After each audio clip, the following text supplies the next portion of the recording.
पुंडलिक वरदारी विठ्ठल श्री ज्ञानदेव तुकाराम पंढरीनाथ भगवान की जय। गोपाल कृष्ण भगवान की जय। प्रभु रामचंद्र भगवान की जय। श्री राम भक्त हनुमान की जय। श्री गुरुदेव दत्त वासुदेव हरि जय जय। श्री रघुवीर समर्थ करता एकची श्री रघुनंदन।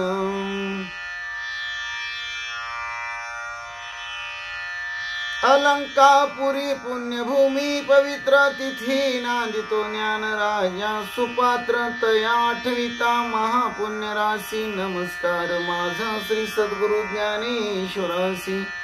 सहजयती सिंदूरवदनो देवो यत्पाद पंकज स्मरणम वासरमणि रिवतम सारासी नाशयति विघ्नम। या कुंदेन्दु तुषार हरदौला या शुभ्र वस्त्रावृता या विनवरदंड मंडित करा या श्वेत पद्मासन या ब्रह्माच्युत शंकर प्रभृती वीरदेवी सदा वंदिता सामापातु सरस्वती भगवती निशेष जाड्या पहा। मूकं करोति वाचालं पंगुलंघयते गिरिं यत्कृपातमं वन्दे परमानंद माधवं। नारायण नमस्कृत्य नरचैव नरोत्तमं देवी सरस्वती व्यासं ततो जयमुदीरयेत्। वसुदेवसुतं कंसचाणूरमर्दनं देवकी परमानंदं कृष्णं वन्दे जगद्गुरुं। ज्या नामी पृथ्वी समोर तरली ते नाम माझे वाचे असो। ज्या रूपे सागर पसवले ते रूप माझे ध्यानी असो। ज्या पादे फणिकालिया स्पर्शिलांते पाय माझे भाळे असो। ज्या हस्ते गिरिगोवर्धन पर्वत उचलिला ते हस्त माझे माते असो। ओम कृष्णाय वसुदेवाय हरि परमात्मा मने प्रांत क्लेश नाशाय गोविंदा तुझ शरणम। ओम शांताकारं भुजगशयनं पद्मनाभं सुरेशं विश्वधारं गगनसदृशं मेघवर्णं शुभांगं लक्ष्मीकान्तं कमलनयनं योगविद्यार्थगम्यं वन्दे विष्णु भवयार सर्वलोकीकनाथं। गुरुर्ब्रह्मा गुरुर्विष्णु गुरुर्देवो महेश्वरा गुरु साक्षात् परब्रह्म तस्मै श्री गुरुवे नमः। श्रोता वक्ता श्री पांडुरंग समर्थ पुंडलिक वरदारी विठ्ठल श्री ज्ञानदेव तुकाराम। गोपाल कृष्ण भगवान की जय। पंढरीनाथ भगवान की जय। प्रभु रामचंद्र भगवान की जय। श्री राम भक्त हनुमान की जय। श्री गुरुदेव दत्त वासुदेव हरि जय जय। श्री रघुवीर समर्थम। श्री राम राम जय जय राम। श्री राम जय जय राम। श्री राम राम जय जय राम। श्री राम जय जय राम। श्री राम जय जय राम। श्री राम जय जय राम। श्री राम जय जय राम। श्री राम जय जय राम। श्री राम राम जय जय राम। श्री राम जय जय राम। श्री राम जय जय राम। श्री राम जय जय राम। श्री राम जय जय राम। श्री राम जय जय राम। श्री राम जय जय राम। श्री राम जय जय राम। जय जय राम। श्री भावार्थ रामायण सुंदरकांड अध्याय 7 भाग 4। श्री गणेशाय नमः। श्री सरस्वते नमः। श्री प्रभु रामचंद्राय नमः। श्री हनुमंताय नमः। श्री राम नामांकित सीता पत्नी भूषणाभूषण शिरोमणी नामे निशंक अशोकवनी अनुदिनी निर्द्वंद्वम। ऐसी देखो जनक बाळी हनुमान भेटीसी तळमळी। कराळा राक्षसींच्या किंकाळी देखोनी जवळी शंकलम। पांडुरंगा करू प्रथम नमन दुसरे चरण संताची आळ। त्यांच्या कृपादानी कथेचा विस्तार बाबाजी सद्गुरु दास तुका। काय माझी वाणी मानेल संतासी रंजवू चित्तासी आपुलिया। माझी वाणी तुझे वर्णी गुण नाम ऐसे देई प्रेम काही कळा पांडुरंगा तुझी चरणीचे तुप्तानुसंधान जाईल हा माझा प्राण तत्क्षणी कळले तैसे गाईन मी तुझ जनासवे काज काय माझे करीन मी स्तुती आपुले आवडी जैसे वाटे गोडी माझ्या जीवाय तेवी मी जे जे बोले प्रभू ते तुमचेच शिकविले म्हणून अवधारी जो जे आपुले आपण देवा ब्रह्मस्वरूप श्रोते हो ईश्वर स्वरूप माझ्या मात्या पिता हो श्री भावार्थ रामायणातील सुंदरकांडातील 7व्या अध्यायाच्या भाग 4ला सेवेला प्रारंभ करण्या अगोदर गणपती रायाला साष्टांग नमन करून सरस्वती मातेला वंदन करून प्रभू रामरायांच्या चरणाशी नतमस्तक होऊन देव बाप्पा हनुमंतरायांच्या चरणावरती साष्टांग दंडवत घालून आमचे गुरुवर्य आदरणीय परमपूज्य हरिभक्ती परायण श्री सुधाकर आनंद बुवा इंगळे महाराज सोलापूर यांच्या चरणाशी प्रणिपात करून सेवेला प्रारंभ हनुमंतरायांनी सीता माऊलीला ज्या स्वरूपामध्ये पाहिलं त्या श्रीराम नामांकित अशा अवस्थेमध्ये पाहिलं भक्तामध्ये भक्त शिरोमणी निशंक निधड्या कुणालाही न घाबरणाऱ्या नामामुळे निर्भय अवस्था प्राप्त झालेल्या अशोक वनी सीता माऊली अद्वैत अवस्थेमध्ये आहेत हे हनुमंतरायांनी पाहिलं ऐशी देखोनी जनक बाळी हनुमान भेटीशी तळमळी अशी सीता माऊली हनुमंतरायांनी पाहिली कधी एकदा मी सीता माऊलीला बोलतोय कधी एकदा त्यांची भेट घेतोय मी रामभक्त रामदूत हनुमंत आलोय तुमचा शोध घेण्यासाठी आलोय असं सांगावं अशी इच्छा मनोमन हनुमंतरायाची झालेली आहे पण अवतीभोवती राक्षसनी आहेत त्यांचा गराडा आहे आणि त्यावेळेस त्या गराड्यातून आपण सीता माऊलीच्या समोर गेलो तर मोठी लंकेमध्ये शंका उत्पन्न होईल एक वानर आलो कुठून यानं सीताची भेट घेतली कशी हा कोण आहे आणि सगळं म्हणले तिथं विपरीत होईल हनुमंतरायांनी विचार केला जैशी नारायणाची रमा तैसी सीता श्रीरामा तिची भेट घेता मा राक्षसी अधमा प्रतिबंध जशी विष्णू भगवंताची असणारी लक्ष्मी आहे म्हणले त्याचप्रमाणे श्रीरामांची सीता माऊली सुंदर अशा प्रकारची कांत आहे तिची भेट घेताना त्या राजा रावणानं रक्षण ठेवलेल्या अधमा अदृष्ट क्रूर भयानक अशा प्रकारच्या राक्षसनी या मध्ये अडथळ आहेत हनुमंतराया म्हणतात या देखता भेटी घेता या मज झोंबती सर्वता यांच्या की करिता घाता रावण सीता वदील या राक्षसनींच्या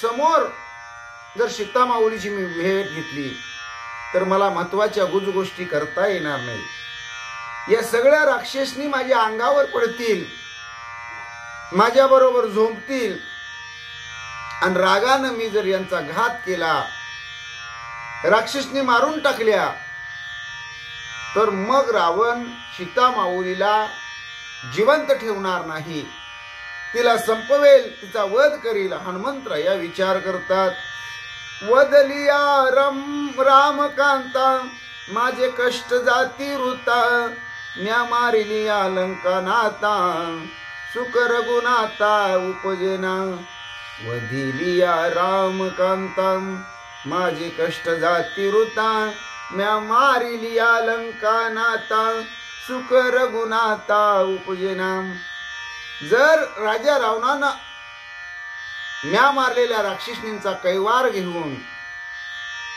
जर सीता माऊलीचा वध केला आणि नंतर सीता माऊलीचा वध केला म्हणून जर सीता माऊलीचा कैवार घेऊन मी राजा रावणाला संपवलं मारलं तर रामप्रभूंना ते आवडणार नाही रामप्रभूंना ते बरं वाटणार नाही आणि रामप्रभूंना त्याबद्दल सुखही वाटणार नाही असं हनुमंतराया विचार करतात या लागी आपण तत्वता जव राक्षसी होती निद्रिस्ता तव वृक्षी राहू गुप्तता एकांती सीता जव भेटे. म्हणून हनुमंत या विचार करतात सर्व राक्षसनींना झोप लागेपर्यंत, त्या झोपेपर्यंत आपण सीता माऊलीची भेट घ्यायची नाही.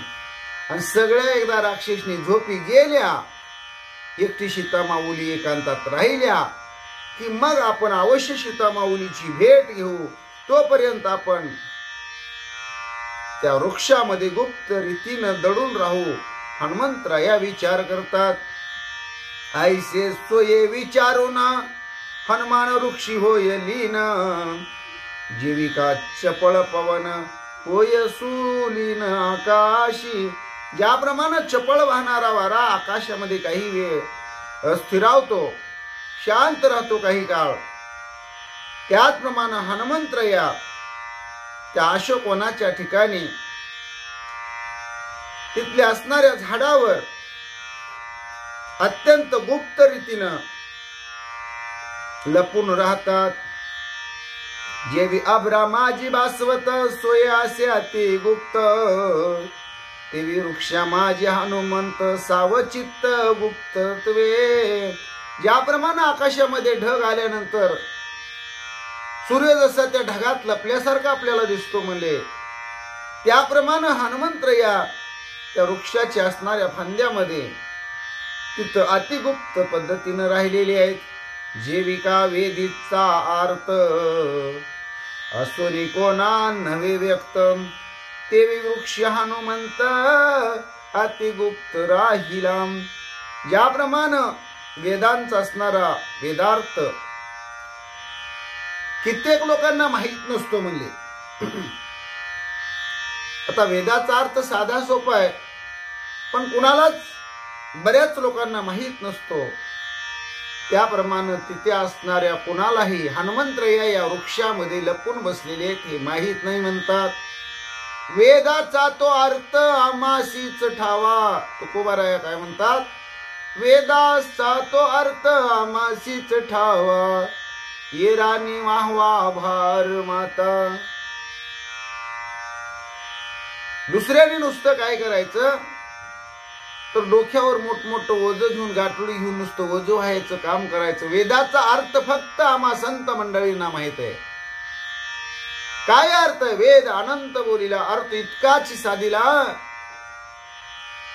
निज निष्ठे नाम घ्यावे विठोबाशी शरण जावे. विठोबाला शरण जावं, विठोबाचं नाम निज निष्ठेनं गावं घ्यावं, हेच वेदांनी सांगितलेलं आहे. वृक्षी राहता मारुती झाली अरुणोदय प्राप्ती गवळी दोहावा करती गोपी आरंभिती गोरसमंतनम. पहाटेच्या वेळेस बहुतेक हनुमंतरायांची स्वारी अशोकवनामध्ये सीतामाऊलीच्या सान्निध्यात जे वृक्ष होते त्या वृक्षांच्या जवळ गेलेली आहे. आणि त्यामुळे हनुमंतरायांनी गुपचूप राहण्याचा प्रयत्न केलेला आहे. ते गुपचूप राहिलेले, तेवढ्यात पहाट झालेले, तांबडं फुटलेले, झुंजू मुंजू झालेले, अरुणोदय व्हायची वेळ झालेली आहे. सगळे गोळे उठलेले आहेत. गोपी गोरस मंथन करू लागलेले आहेत. वेद पाठक वेदाध्ययनी राजद्वारी मंगळ ध्वनी ललित गंधर्व गायनी जय जय ध्वनी देवद्वारी. वेद पाठक वेदांचं अध्ययन करू लागलेले आहेत. राजद्वारामध्ये भाट मंगळ ध्वनी गाऊ लागलेले आहेत. ललित गंधर्व गाणी गाऊ लागलेले आहेत. आणि देवाच्या द्वारामध्ये जे जे कार होऊ लागलेले आहे. अग्निहोत्र होमाज्य गंध उन्मत गजांचा मदगंध शुद्ध सुमनांचा सुगंध सुधूप गंध देवालयी. अग्निहोत्री ब्राह्मण होम करू लागलेले आहेत. उत्तम असणाऱ्या हत्तींचा तो मंद अशा प्रकारचा गंध त्याचा सुटलेला आहे. शुद्ध सुमनांचा सुगंध दरवळू लागलेला आहे. भगवंताच्या मंदिरामध्ये चांगल्या प्रकारचा धूप गंध अशा प्रकारचा त्यांचा वास सुटलेला आहे. म्हणले नेसली प्रिया काळी मागुंती सोडून पितांबर देपती ते बी अंधार तेजोनी राती देग बसती पित प्रभा. एखादी असणारी म्हणले प्रिया म्हणजे पत्नी काळे वस्त्र धारण केलं असेल तर पती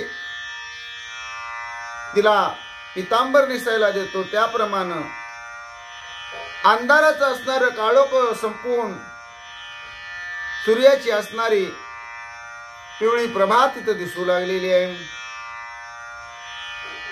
झाली सूर्योदय प्राप्ती व्यवहार परत्री जगती निशाचरे न होती सुख संभूती दिवाचराय. आणि ज्यावेळेस सूर्योदय उगवला गेला, सूर्य उगवला गेला, सगळ्या त्रिजगताचे व्यवहार सुरू झाले. आणि त्यावेळेस मात्र राक्षसांची रात्र होते. म्हणजे कारण राक्षस दिवसा झोप घेतात, रात्री कुकर्म करतात. तशीच अवस्था घोबडाची आहे. म्हणले दिवसा असणाऱ्या घोबडाचे डोळे जातात. म्हणले दिवसा त्याला काही दिसत नाही. हनुमंताचे निज चित्ती एकांती भेटावी सीता सती अतिशीघ्र व्हावी राती वृक्षांतरवरती तिष्ठत. ह्या असणाऱ्या म्हणले हनुमंतरायाला एकच हुरहुर लागलेली आहे. कधी एकदा सीतामाऊलींना मी भेटेन, सीतामाऊली कधी एकदा माझ्याशी बोलतील, मी कधी त्यांना हितगुज करेन. म्हणून ते असणाऱ्या झाडामध्ये हनुमंतराया रात्र होण्याची वाट पाहत तिष्ठत आहेत. ऐस्य हनुमंते धरिता चित्ती श्रीराम कार्याचे निज स्वार्थी कपिस भेटावया सीता सती गेला ग बसती अस्तमाना. हनुमंतरायाने विचार करून अतिगुप्त रीतीनं त्या वृक्षाच्या फांद्यामध्ये राहण्याचं ठरवलं. आणि वेळ काय कोणासाठी थांबत नाही. हळूहळू वेळ निघून गेली. पूर्वेला उगवलेला दिवस मावळतीला गेला. आणि खरोखर सूर्य मावळतीला गेल्यानंतर असं वाटू लागलं की सीतामाऊलीची भेट होण्यासाठी आजचा सूर्य लवकर मावळला वर का. जैशी श्याम सुंदर बाळी लेईली मोतियाची जाळी तैशा नक्षत्राच्या ओळी नभो मंडळी शोभती. याप्रमाणे एखादी सुंदर असणारी मुलगी श्यामसुंदर अशा प्रकारच्या मोत्याची जाळी घालते, ती जशी शोभायमान दिसते तशी रात्री म्हणले ह्या आकाशामध्ये नक्षत्रांची सगळीकडे नभोमंडळात शोभा दिसू लागलेली आहे. रात्री नव्हे ते सख्य हनुमंता भेटावया श्रीराम कांता तोगा संवाद गुप्तता साधू एकांता आली असे. ती रात्र म्हणूच नाही म्हणले, कारण हनुमंताची ती सखी झालेली आहे. हनुमंतरायाच्या मत्तीला रात्र धावून आलेली आहे. आणि श्रीरामाची कांता सीतामाता आणि श्रीराम भक्त हनुमंतराय यांचा दोघांचा संवाद होण्यासाठी, रामकथा सीतामाऊलीला ऐकवण्यासाठी साधूच्या संगतीमध्ये ही रात्र एकांतामध्ये आलेली आहे. अशी रात्र हनुमंतरायाची सखी झालेली आहे. भेटावया सीता स्वामिनी रात्री नव्हे ती सखी जननी जानकी संवाद पाना पाजुनी समाधानी बैसविल. हनुमंतरायाचा आणि सीतामाऊलीचा संवाद होईल. अशा गोड संवादाचं सुख दोघांनाही देणारी अशी ही रात्र आहे म्हणले. संवाद पाण्याचे तुष्टी पुष्टी अखया क्षयाशी करी भेटी इंद्रजिताची पूर्वोनी पाटी राक्षस कोटी गांजिल.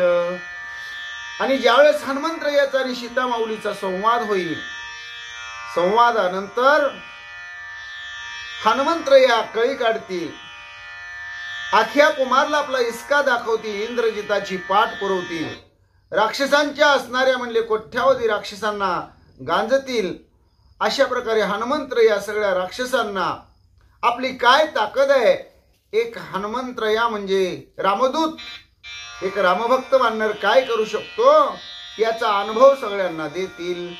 रात्री नव्हे ते महाकाळी येतो नि हनुमंता जवळी, भेटवोनी जनक बाळी करील होळी लंकेचे. त्या रात्रीला फार महत्व आलेलं आहे. ती रात्र नाही म्हणले राक्षसांच्या जीवाला महाकाली आल्यासारखं आहे म्हणले. आणि त्यामुळं हनुमंतरायांना सीतामाता भेटतील आणि लंकेचे हनुमंतराया त्या रात्रीनंतर परत होळी करतील. रात्री नव्हे ते सप्तशती शुंभ निशुंभा केली समाप्ती, आता येवो आणि हनुमंता प्रती करील शांती राक्षसा. अहो ती रात्र समजूच नका म्हणले, सप्तशृंगी देवीचं रूप समजा म्हणले. जसं शुंभ निशुंभाची सप्तशृंगी देवीनं समाप्ती केली, नाश केला, त्याप्रमाणे ही रात्र समजा म्हणले. हनुमंतराया या रात्रीमध्ये सीता माऊलीची त्यांची सुख संवाद स्थिती प्राप्त झाल्यानंतर राक्षसांची शांती करतील. रात्री नव्हे ते चामुंडा धरुणी काळीमेचे बळबंडा, छेदावया रावणाच्या मुंडा कपी प्रचंडा भेटो आले. अहो ती रात्र साधी समजू नका म्हणले, जसे चामुंडा असतात तशी चामुंडा समजा म्हणले. खरोखर काळा कुट्टा अंधार ते असणार तिचं बळबंड तिनं पांघरलेलं आहे समजा. आणि रावणाची मुंडकी छेदन करण्यासाठी कपी वानर हनुमंतरायाच्या भेटीला आलेली ही एक मैत्रीण सखी रात्र समजा. रात्री नव्हे ते काळ रात्री प्रवेशोनी कपिंद्री रिगोनिया लंके माझारी करील बोहरी राक्षसा. रात्र म्हणजे ती रात्र साधी समजू नका म्हणले, राक्षसाच्या जीवाला ती आलेली काळ रात्र आहे. हनुमंतराया लंकेमध्ये प्रवेशतील आणि सगळ्या राक्षसांची भोरी नाश करतील. आईशी देखोनिया राती रावण आठवे सीता सती, झाली विरह जोर प्राप्ती सीता का मारती सकम. आणि अशी रात्र झाल्यानंतर रावणाला अशोकवनाच्या ठिकाणी असणारी सीता, त्या सीता माऊलीची आठवण झालेली आहे आणि विरह जोर त्याला प्राप्त झालेला आहे. सीता माऊली बद्दल राजा रावणाच्या दुष्ट दुर्बुद्धी युक्त अशा अंतकरणानं एक कामवासना जागृत केलेली आहे. ऐसी देखो निया राती आनंदे उल्हासे मारुती, पुढे लकतेची अनुवृत्ती सावध श्रोती परिसावी. आणि अशी ही रात्र हनुमंतरायाच्या मत्तीला आलेली आहे. हनुमंतरायांना आनंद झालेला आहे, उल्हास झालेला आहे. पुढं अगदी गोड कथाय म्हणले, लक्ष देऊन श्रोते मंडळींनी ऐका. वस्त्राभरणी दूषित दिव्य चंदन अगरू लिप्त, सीता कामी लंकानात पुष्पशे जे आत तळमळी. अंगावर भरजरी अशा प्रकारची वस्त्र रावणानं धारण केलेली आहे. दिव्य चंदन अंगाला लावलेले आहे. फुलांची शेजेवर रावण लोळत आहे. तरी पण सीता माऊलीच्या बद्दल त्याच्या मनात वाईट वासना निर्माण झाल्यामुळं लंकानाथ राजा रावण मनाच्या ठिकाणी तळमळत आहे. जैसे का खदिरांगार तैसा लागे सुमन सीजार, सुमन माळा पोळी जिवार चंदने शरीर तप्त होय. रावणाची मनस्थिती कशी झालेली आहे.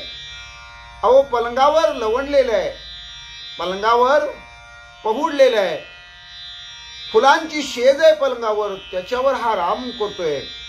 पण ती फुलाची शेज कशी वाटते, जसं का म्हणले खदीर अंगार असावं, म्हणजे पेटलेले कोळशे अंगाखाली हातरले असावेत अशी अंगाची लाही लाही होते. गळ्यामध्ये सुमनांच्या माळा घातलेल्या आहेत, त्या सुद्धा त्याला पोळू लागलेले आहेत. अंगाला चंदन लावलेले ते सुद्धा त्याला दाह करू लागलेले. असं काम वासनेमुळे बरपटलेल्या रावणाची अवस्था झालेली आहे. नावडती भोगोपचार नावडते विना तंती मधुर, नावडे स्त्रियांसी शेजार, नावडे मधुर रसपान. रावणाला तिथं भोग उपचार आहेत ते आवडेना झालेले आहेत. म्हणले विण्याचं सुंदर अशा प्रकारचं वाद्य, त्याचं वादन ते सोसूर ही ऐकू वाटे नाहीत. म्हणले आपल्या 80,000 असणाऱ्या पत्न्या त्या स्त्रियांचा शेजार करावा हेही रावणाच्या मनाला आवडेना. म्हणले गोड गोड रस रावणाला प्यायला दिले तरी तेही मधुर रसपान रावणाला आवडेना झालेले आहे. जैशी देखली स्वयंवरी तैशी आठवली सीता सुंदरी, शेंदूर चर्चित भांग शिरी चापे गोरटी सुकुमार. जी स्वयंवराच्या ठिकाणी नटलेली सजलेली धजलेली सीता माऊली रावणानं पाहिली होती तशी ती डोळ्यासमोर सारखी उभा राहू लागलेली आहे.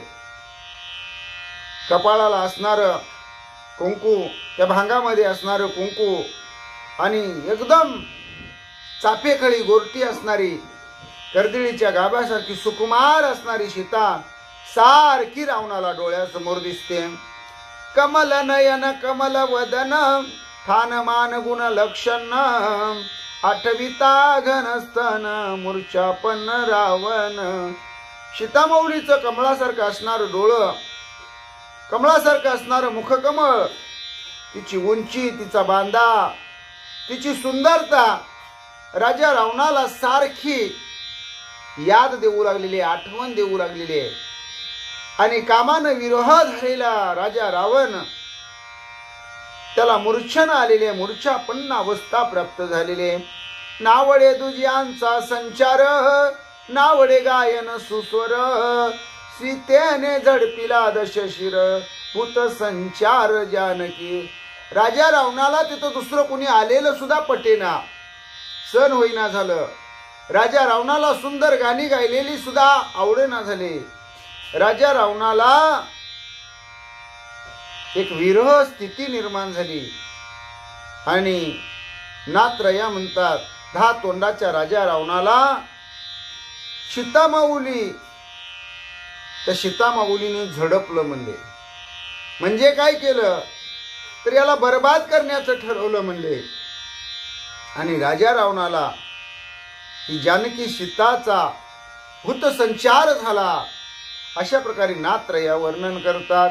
सीता लागली महद्भूतम जीवे घेईल लंकाणात, झाडणी भरणी नचले तेत सांडणीची मात मानी नाम. भूत जबर मोठे ग बाई झाली झडपण करुगत काही. ही सीतामाऊलीचं भूत मोठं आहे म्हणले, महाभूत आहे म्हणले. हे राजा रावणाला आता लागलेलं आहे आणि ह्याची सुटका यातून नाहीच म्हणले. राजा रावणाला संपवण हेच आता महाभूत काम करील म्हणले. आणि लंकानाथाचा तिथं जीव घेईल म्हणले. झाडणीन भरणीन सांडणी आता इथं नाही म्हणले, फक्त राजा रावण संपवायचा. हे सीतामाऊली सारख्या अशा महाभूतानं काम करायचं ठरवलेलं आहे. आवरू न शके निज चित्ता, सीता लागली ती अवस्था, धीर न धरवे लंकानाथा सकामता विवळ. मनाला त्यानं कितीही समजवायचा प्रयत्न केला पण मन काय त्याचं मानेना. कधी एकदा सीतामाऊलीचा भोग भोगतोय, ती कधी एकदा आपली पट्टराणी होते, आपल्या संगतीमध्ये सहवासामध्ये ती कधी येते, आपल्याला तिचं सानिध्य कधी घडतं. या असणाऱ्या वाईट दुर्बुद्धीनं राजा रावण झडपला गेलेला आहे. त्यानं मनाला आवरण्याचा प्रयत्न केलेला आहे, धीर धरायचा प्रयत्न केलेला आहे, पण त्याला धीर धरेना म्हणतात, त्याला काय दम निघेना म्हणतात. सकाम वासना झाल्यामुळं तो अंतकरणाच्या ठिकाणी विवळ झालेला आहे. सीता कामे कामातुर तेजिली शय्या श्री शेजार, अल्पही होता संचार कोपे दुर्धर शेवकी. पलंगावर झोपलेल्या राजा रावणाला काहीच गोड लागेना. सीता बद्दलच्या काम वासनेनं तो कामातुर झालेला आहे. आणि कामातुरम न भयम न लज्जा म्हणतात. कामातुर माणसाला कोणाची भीती नसते ना कोणाची लाज नसते. लापट लापट झालेला आहे. आणि त्यामुळं काय झालेले तर त्यानं असणारा स्त्री शेजार, आपल्या सख्या असणाऱ्या बायका त्यांचा शेजार सोडलेला आहे, आपला पलंग सोडलेला आहे. आणि तिथं त्या असणाऱ्या महालामध्ये जर चुकून कोणी सेवक आला तर राजा रावणाला तेही आवडणं झालेले आहे. राजा रावण वसवसून त्या सेवकाच्या, दासाच्या, नौकराच्या, चाकराच्या वसवसून पाठी लागू लागलेले आहे. ब्रह्मा वेद पडे घडघडाट, पडती नित्य शांती पाठ, त्या शिवारी ती राजभाट, मौननिष्ठ रहा स्वामी. आणि ब्रह्मदेव तिथं जो बंदीखान्यामध्ये आहे तो घडघडा घडघडा वेद वाचू लागलेले आहे, ब्राह्मण शांती पाठ वाचू लागलेले आहेत. पण सगळ्यांना तिथं सूचना दिल्या गेल्या, कुणी पोत्या वाचू नका, कुणी मंत्र म्हणू नका, कुणी भजन करू नका, मोठ्यानं कुणी आवाज काढू नका, सगळ्यांनी शांत रहा, मौन धारण करा. दूत म्हणती बृहस्पती, होता बडबड करशी किती, जल्पशी इंद्र सभे प्रती, तैसी वंदती न करावी. रावणाचे दूत बृहस्पती जवळ आले. बृहस्पती मोठ्यानं पोती वाचत आहे. त्याला म्हणू लागले, किती बडबड करतो. त्या इंद्र सभेमध्ये जशी बडबड तुझी असते तशी हितली बडबड बंद कर. नारद विना आवरी, तुंबरा आलाप पुरे करी, रावणा स्वस्थता नाही शरीरी, नाचणी दुरी दौडाव्या. नारद विना वाजवत आहेत. तिथं नारदालाही सूचना दिली गेली, विना वाजवणं बंद करा म्हणले. तुंबर मोठमोठ्यानं आलाप गात आहेत, ते आलाप आळवणं ही बंद करा म्हणून सांगितलं. दूत म्हणले, रावणाची तब्येत बिघडलेली आहे म्हणले. रावणाला काहीतरी मनस्ताप झालेला आहे. रावणाच्या शरीराची स्थिती स्वस्थ नाहीये म्हणले. त्यामुळं इथं ज्या नाचणाऱ्या असणाऱ्या कलावंतीने त्यांना सुद्धा सांगितलं, तुमचं नाच गायन वगैरे सगळं बंद ठेवा. राजा रावणाला काही आवडेना झालेलं आहे. भाटी गरजावे ना बाहेरी, बिदे पडावी ना कैवारी, उगे राहावे समग्री, रावण शरीरी अति व्यथा. सगळे सेवक, सगळे दूत ब्राह्मणांना सांगू लागले, तुमचं बी मोठ्यानं मंत्र तंत्र म्हणणं हे सगळं बंद करा म्हणले. ही विरुद्ध, ही कीर्ती रावणाची गायचं काम तुमचं बंद करा. तुम्ही उगाच निवांत राहावा म्हणले. कारण रावणाच्या असणाऱ्या शरीराला अतिशय वेदना होऊ लागलेली आहेत, व्यथा होऊ लागलेली आहेत. रावणाला काम ज्वरानं ग्रासलेलं आहे. दूत ब्रह्म या ते नमस्कारिती, समयो नवे अध्ययना प्रती, कोण व्यथा लंकापती, पूजे प्रजापती दूताशी. दूत ब्रह्मदेवाजवळ आले, ब्रह्मदेवाला नमस्कार केला. तुमचंही असणारा अभ्यास बंद करा म्हणले देवा. कारण राजा रावणाच्या आज जीवाला बरं नाही म्हणले. राजा रावण दुःखी कष्टी झालेला आहे म्हणले. त्यावेळेस ब्रह्मदेव त्या दूतांना विचारतात, नेमकं राजा रावणाला काय झालेलं आहे. दूत म्हणती, हे गुप्त मात प्रकट करो नये लोकात, तुमचा समर्थ वचनार्थ ऐका वृत्तांत व्यथेचा. राजा रावणाला दूत सांगू लागले, आम्ही सांगतो म्हणले, पण तुम्ही कुणाला सांगू नका, ही बातमी गुप्त ठेवा बरं का. ब्रह्मदेवाला राजा रावणाचे दूत बोलू लागले, सीतेचा भांग सिंदुरार्चित, तोची भाला धगधगीत, रुतला रावणाच्या हृदयात, तेने अस्वस्थ लंकेश. सीतेनं सुंदर नटलेली, सीतेनं तो भांग पाडलेला, त्याच्यामध्ये सिंदूर लावलेला, तो सीतामाऊलीचा जो चेहरा आहे ना म्हणले, तो चेहरा नाही म्हणले, तो भांग नाही म्हणले, तिचं ते विंचरणं, तिचं ते नटणं एक भाला आहे म्हणले, भाला. आणि तो भाला येऊन राजा रावणाच्या काळजाला लागलेला आहे म्हणले, रावणाच्या हृदयात रुतलेला आहे म्हणले. आणि त्यामुळं राजा रावण काम वासनेनं अस्वस्थ झालेला आहे, बेजार झालेला आहे. जानकी कामे रावण भ्रांत, सर्वता नेने निज स्वार्थ, हित सांगे त्याचा करी घात, सीता सन्निपात लंकेशा. लंकेच्या असणाऱ्या राजा रावणाला सीता माऊलीचा सन्निपात झालेला आहे. सारखं सीता कधी आपल्याला भोगायला मिळेल, कधी मी भोगेन, कधी ती मला वश होईल, अशी अवस्था दुष्ट राजा रावणाची झालेली आहे. म्हणले राजा रावण भ्रमिष्ट झालेला आहे. त्याला आपलं भलं कशात आहे, आपलं वाईट कशात आहे, आपलं जीवन कशात आहे, आपलं मरण कशात आहे, हेही कळेना झालेलं आहे.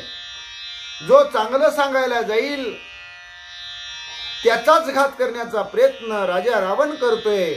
दूत ब्रह्मदेवाला सांगतात, ब्रह्मवंश जलंकानात न सांगावा जानकी मुख्यार्थ, करू धावेला त्यानर्थ सीता सन्निपात रावणा. ब्रह्मदेवा तुमच्या वंशातलाच हा राजा रावण आहे. ह्याला ही सीता कोण आहे हे जर सांगायला गेलं तर सांगणाऱ्याचा तो घात करील म्हणले. कारण सीता माऊली बद्दल त्याच्या मनामध्ये सन्निपात झालेला आहे. तो सन्निपात कुणीही दूर करू शकत नाही. आईशा सांगता एकांत गोष्टी, अशोकवन लक्षणी दृष्टी, रावण काम क्षोभे उठी, सीता गोरटी देखावया. राजा रावणाला अशा प्रकारचं काम जोरानं त्रासलेलं आहे. आणि असा राजा रावण आपल्या महालातून उठलेला आहे. अशोक वनाच्या दिशेनं राजा रावण सीता माऊलीचं ध्यान करत सीता माऊलीला पाहण्यासाठी निघालेला आहे. 4 महिने म्या सीता अशोकवनी ठेविली वृता, बळेच भोगीन मी आता म्हणून सकामता उठला. 4 महिना आणून म्हणले त्या रामाची सीता मी लंकेमध्ये ठेवली, पण अजून म्हणले 4 महिना माझं व्यर्थ गेलं. म्हणले मी सीताला हात लावला नाही, मी तिला वश करून घेतलं नाही, मी तिचा भोगला नाही, काही नाही म्हणले. पण आता मी काय करतो, अशोकवनात जातो आणि तिचा बळच भोगतो. तिनं वश होऊ दे नाही तर नाही होऊ दे, तिला आज सोडत नाही असा राजा रावण विचार करून सकामता मनामध्ये आणून काम वासनेनं बरबटून अशोकवनाकडे निघाला. अशोकवनाच्या ठिकाणी काय कथा होईल, राजा रावण काय करील, हनुमंतराय काय चरित्र करतील, याचं चिंतन आपण पुढील भागात पाहू. कुंडलिक वरदाहरी विठ्ठल श्री ज्ञानदेव तुकाराम. पंढरीनाथ भगवान की जय. गोपाल कृष्ण भगवान की जय. प्रभु रामचंद्र भगवान की जय. श्री राम भक्त हनुमान की जय. श्री गुरुदेव दत्त वासुदेव हरी जय जय. श्री रघुवीर समर्थ करता एकची श्री रघुनंदन. मायोग पीठे तटे भीमरत्या, वरम पुंडरीकाय दातुं मुनींद्रे. समागत्य निष्णुनं तमानंद कंदं, परब्रह्मलिंगं भजे पांडुरंगं. परब्रह्मलिंगं भजे पांडुरंगं. केशवा नारायणा माधवा गोविंदा विष्णु मधुसूदना त्रिविक्रम वामना. श्रीधरा ऋषिकेशा पद्मनाभा दामोदरा संकर्षणा वासुदेवा. निरुद्धा प्रद्युम्ना निरुद्धा. पुरुषोत्तमा दोक्षजा नारस्या. अच्युता जनार्दना उपेंद्र हरिहरा. श्रीकृष्णा श्री विठ्ठला पांडुरंगा. केशवा नारायणा माधवा गोविंदा विष्णु मधुसूदना त्रिविक्रम वामना. श्रीधरा ऋषिकेशा पद्मनाभा दामोदरा संकर्षणा वासुदेवा. प्रद्युम्ना निरुद्धा. पुरुषोत्तमा दोक्षजा नारस्या. अच्युता जनार्दना उपेंद्र हरिहरा. श्रीकृष्णा श्री विठ्ठला.